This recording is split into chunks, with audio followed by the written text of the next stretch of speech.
O líder dos Cavaleiros Sagrados, Firgalland Shamrock, finalmente aparece, e a grande guerra que irá envolver toda a Elbaf se aproxima. Mas fala galera aqui para falar do capítulo 1137 de One Piece, um capítulo muito bom, entrou um pouco mais na lore dos gigantes, não só isso como mostrou um pouco também sobre o Rei Harold, como ele era e tudo mais. Além de finalmente mostrar a aparência do irmão do Shanks, como ele é, então foi um capítulo bem maneiro. Mas chega de enrolar, deixe seu like, é muito importante, se inscreva no canal assim para estar me ajudando e assim faça com que você não perca os próximos vídeos de One Piece. Mas falando agora sobre a história de capa da Yamato, não mostrou o Who's Who ou alguém conhecido, porém tá se encaminhando. Eu vou botar um pouquinho de fé, não deveria, porque eu tentei botar fé nessa capa e me decepcionei. Porém, depois do capítulo passado, da capa passada, eu vou dar um voto de confiança nessa capa. Eu acho que no próxima capa ou na próxima da próxima deve ter alguma coisa. Aqui mostra só ela invadindo, mostra aparecendo alguns capangas, né, do Who's Who. Então pode ter alguma coisa boa. Então vamos esperar. Mas indo de fato pro capítulo, ele se inicia com o Luffy, o Road, o Zoro e a Nami chegando até o castelo.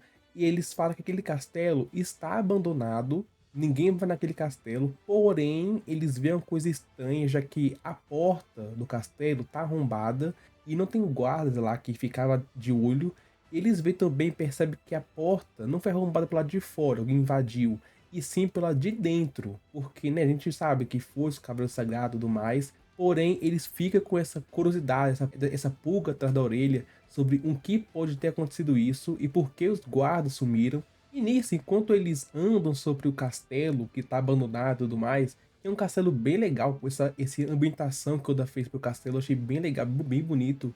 E eles falam sobre o Rei Harold, sobre como ele e o Loki brigavam constantemente, porque o Loki também, né, fazia várias pegadinhas em Elbaf, então ele tentava meio que repreender o filho dele, então os dois brigavam entre si, fazendo com que o castelo meio que ficasse destruído em algumas partes, porque eles dois, o Loki e o Rei Harold, são muito fortes. Aqui é falado que o Rei Harold era um guerreiro muito forte. Enquanto eles estão falando, o Luffy, ele encontra uma sala que tá cheio de esqueleto de gigante. E lá o Road, ele fala que ali foi onde aconteceu o grande incidente, onde aconteceu a morte do Rei Harold, a luta contra o Loki e o Jaru, tudo mais. E nesse grande incidente, 100 guerreiros gigantes foram mortos, os únicos que sobreviveram foram duas pessoas só, que foram o Loki e o Jaru, e aqui já fica meio estranho. Claro, aqui eles não percebem, né? Eles acham que o Jaru cometeu, mas bem assim é bem estranho, e calma que eu vou falar mais sobre isso no final do vídeo. E após esse incidente,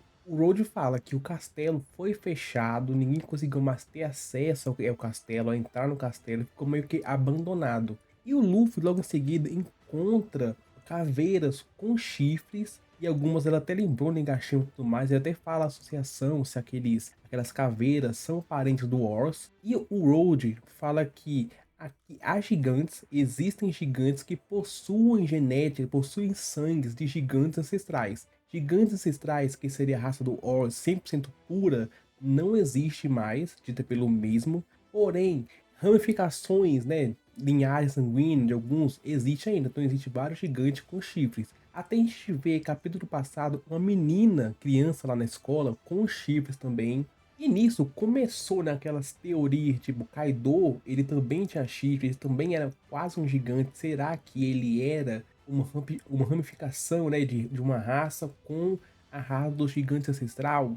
Pode ser também, mas eu acho que não, porque o próprio Kaido fala que ele é um Oni. Talvez ele se considere, talvez essa raça Oni nem exista e seja a raça do gigante ancestral. Pode ser, porém, até ser confirmado, não temos nada. A Black Maria, que era do bando do Kaido, talvez seja uma dessas ramificações, né? Uma dessas mistas que seria dos gigantes com a raça dos gigantes ancestrais. Então é interessante esse conceito. E nisso a gente vê uma imagem do Rei Harold, um quadro dele, uma foto dele. E a gente vê que ele também tinha chifres, porém ele arrancou o próprio chifre dele, porque aquele chifre dos gigantes ancestrais, que era da raça, meio que representa a guerra. E ele, como era meio que um líder pacífico, ele mesmo arrancou para mostrar para pessoas de Elbaf que a guerra, a luta não é a solução. Então foi uma coisa bem nobre dele, até o Zoro respeita ato que ele fez. A gente vê, né, a foto, a aparência do Rei Harold e, rapaz, velho, muito legal a aparência, o design dele, a aparência dele, e me lembrou bastante o Kaido. Pô, botava os chifres, ele parece bastante o Kaido, tirando o cabelo, porque ele é careca. Mas realmente achei legal o design dele. Realmente é um guerreiro de Elbaf mesmo, então bem legal. E o Road, enquanto ele explica, né, sobre a morte do Rei Harold e o Log foi ocupado, ele fala que o Hyrule ele também é um filho do Rei Harold, então ele também é um príncipe, porém, ele não é meio que aceito em Elbaf, porque a mãe do Hyrule não pôde ser uma rainha porque ela é estrangeira, ela é gigante de outra terra. Então ela não é de Elbaf em específico. E isso meio que faz com que ela fique mal vista através de Elbaf, e Elbaf não aceitou que ela fosse rainha.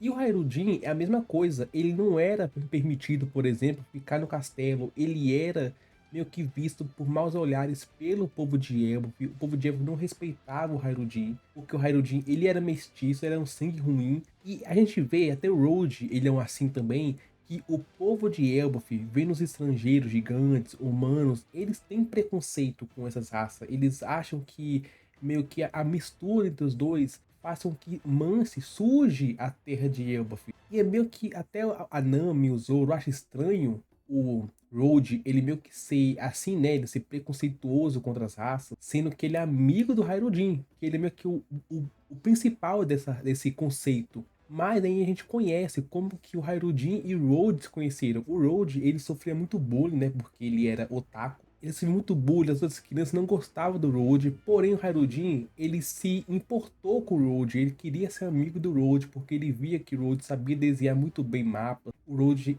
era até que legal, então o Hyrule foi a primeira pessoa com que o Road teve uma afinidade, teve uma amizade mesma. Então o Hyrule e o Road, mesmo o Hyrule indo contra os princípios do Road, ele aceitou seguir o Hyrule. E o Road fala que o Hyrule, ele é alguém tão honesto e mesmo ele sendo mal visto, mesmo ele sendo maltratado por toda Elbaf, ele ainda assim tem o sonho de comandar todos os gigantes, não só Elbaf, sim todos os gigantes do mundo, meio que acabando com esse preconceito. E a gente vê que o Road, ele tá disposto a fazer de tudo para que o Hyrule realize esse sonho. Então é bem legal ver essa dinâmica entre os dois. E eu gostei bastante desse capítulo porque finalmente meio que deu uma atenção especial pro Road, não fez ele ser como um esquisito qualquer igual nos outros capítulos, que ele tá normal, que ele tá tranquilo, então tipo, foi legal ver esse capítulo com ele. E nisso, o Luffy, ele encontra alguns gigantes desmaiados. Então, eles vão ver, né, aqueles gigantes anteriores que foram atacados pelos cavaleiros e vão saber que tem invasores. Porém, o capítulo muda de foco. A gente volta lá onde está o Loki e os cavaleiros sagrados. E a gente vê que a Gunko tá dando uma surra no Loki, ela usando meio que a flecha dela para fazer as botas dela ficar maior. Ela começa a chutar, bater no Loki, que tá muito ferido. E nisso a gente vê que ela consegue, meio que com sua flecha, direcionar o ataque. E o Loki, ele fala exatamente onde que ela vai atacar e como ela vai atacar. E realmente acontece, né? Porque a Gunko, ela pergunta se ele vai se juntar aos cavaleiros, ele recusa e ela bate nele. E eles estão assim o quê? Há muito tempo. Então ele tá muito ferido, ele não vai ceder nem por um minuto. E a Gunko vai bater nele até ele acertar. E essa coisa que aconteceu, muita gente falou que o Loki tem talvez hack da observação, porém acho que não, pelo que mostrou. A Gunko, ela realmente mostra como ela vai atacar. Então é meio estranho, tipo, o Loki tá parado, beleza, mas não tem como ele se esquivar. Porém, em uma luta de verdade, como que ela consegue lutar se ela meio que mostra aonde que vai o ataque dela? Eu quero saber como que o Oda vai trabalhar isso. Ela mesmo fala que ela mostra a rota, porém ela consegue parar a rota e mudar no momento. Ela pode meio que enganar o inimigo, talvez. Então é interessante. A gente vê que ela tem o poder da aeronomia, né?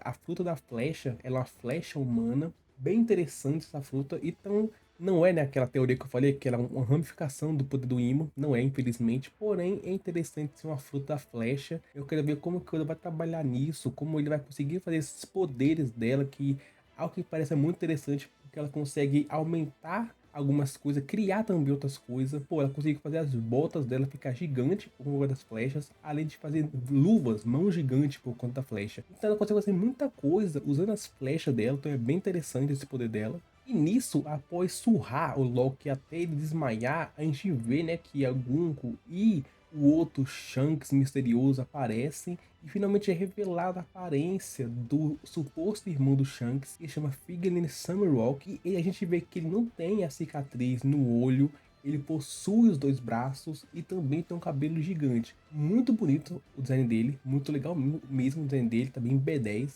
A gente vê também que ele realmente parece mesmo bem forte, porque, né, ele é o líder dos Cavaleiros Sagrados, então pouca coisa ele não é. E o capítulo acaba com o Shanks, o Shamrock no caso, ele falando para contactarem Marijua, porque eles vão fazer com que Elbaf seja afiliado, seja aliado do governo mundial, custe o que custar. A força não, porque os gigantes, né, são um exército muito poderoso, então ter um exército desse na marinha e no governo é muito bom, então eles vão fazer isso, então o plano deles é isso. E bem, agora vamos falar um pouco sobre as teorias. Primeiro, Elbaf, eu acho, né? Eu sinto que Elbaf vai ter uma grande guerra, porque é aquilo. Eles querem fazer com que os gigantes se unam a eles. Porém, só esses dois, porque né, tem Luffy, tem o bando do Luffy, tem o Loki, tem vários gigantes, então tipo, só o Shamrock e a Gunko não dão conta. Infelizmente, eu não sei qual é o poder deles, devem ser fortes, poder tancar tudo isso sozinhos, só os dois, eu acho que não.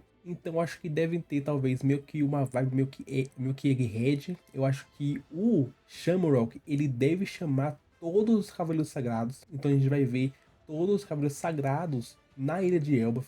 Os 10, se não me engano, se tem ou mais. Então então vai ser os Cavaleiros Sagrados contra Elbaf inteira. Talvez eu não acho que apareça o Almirante. Se aparecer vai ser muito legal. Vai que coloca o Touro Verde aqui para ter um destaque e ser bem legal. Mas eu acho que não, talvez se tiver alguma guerra, algum confronto, vai ser só entre os Cavaleiros Sagrados. E nisso coloca o Dragon no meio. Muita gente fala que talvez o Dragon apareça, porque ele fala que irá atacar assim que os Cavaleiros Sagrados entrar em ação.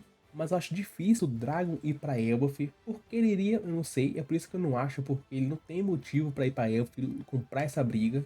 Falando um pouco sobre a relação entre o Shamrock e o Shanks, eles devem ser irmãos, obviamente. Eu acho que o Garling deve ter perdido o Shanks naquele navio, naquele baú em God Valley, onde o Roger encontrou o Shanks. E nisso ele ficou só com o Shamrock e tudo mais. Então deve ter esse conflito entre os dois, porque ele vê o irmão dele sendo meio que sujo. Porque ele é nobre, né? O Teorobito. Ele vê o irmão dele sendo um pirata sujo. Acho que ele deve ter uma raiva do irmão dele. Eu espero muito ver o Luffy encontrar ele para ver como vai ser a reação do Luffy, porque ele parece o Shanks ao mesmo tempo que não parece o Shanks. Então deve ter esse engano no começo, vai ser bem interessante. Uma coisa que temos que falar aqui é a teoria do Jaru ele ser um traidor. Porque é aquilo, o Jaru ele é o gigante mais velho de Elba. E isso faz com que ele até que seja, ele é forte, né? Ele é muito respeitado, um guerreiro. Porém, ele não tá no seu auge.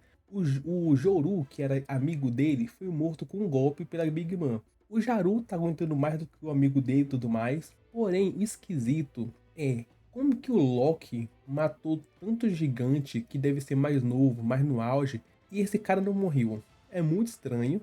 E aquilo, o Jaru, ele é um dos anciões da vila, um dos que comanda também Elf. Ele não é o rei, mas é um dos que auxilia. E a Ripley fala que o rei Harold ia contra os anciões da vila, porque o Jaru, ele é das antigas, ele não quer se afiliar, ele não quer meio que ter paz, ele é um guerreiro, ele é um gigante guerreiro e tudo mais. E o rei Harold indo contra, talvez tenha a possibilidade do Jaru ter matado o rei Harold e botado a culpa no Loki. O Loki talvez meio que compartilhava do mesmo desejo do Jaru, aceitou tomar a culpa e tudo mais. Então, velho, deve ter um plot twist desse. Ele tá muito estranho essa história do Jaru, ele tipo não morrer pro Loki também. Além que a espada cravada na cabeça do Jaru parece muito a espada do rei Harold, então talvez o rei Harold tenha revidado contra o Jaru. Véi, muita coisa pode estar acontecendo e realmente o outro tá cozinhando muito para essa parte de Elf. Véi, a história de Elf com o rei Harold, como que Elf mudou de uma forma de guerreiros pra forma pacífica. Elbaf, pra mim, eu não achava que Elbaf teria tanta história, teria tipo história do mundo, mas história de Elbaf eu achei que não teria tanta, e realmente tá tendo, e tá sendo bem interessante. Mas sobre o capítulo, foi um capítulo muito bom. Apareceu, né, o Shamrock, teve um pouco do Rei Harold, como ele era, com sua linhagem sanguínea do gigante ancestral. Então, bem, muita coisa está acontecendo em Elfen, o Oda tá cozinhando, e o bom é que capítulo que vem vai ter, não vai ser pausa, vai ter 3 capítulos seguidos, então pode ter muita coisa. Talvez o Luffy já encontra o Samrock, né, ele encontra a chave e vai até o Loki, então muita coisa pode acontecer no próximo capítulo. E eu quero saber de vocês, o que acharam do capítulo 1107 de One Piece? Gostaram? Comenta aqui embaixo. Mas o vídeo vai ficando por aqui. Não se esqueça, se você gostei, que é importante, se inscreva no canal, se vai estar ajudando. Deixa o sininho para ver os próximos vídeos. Obrigado e até a próxima.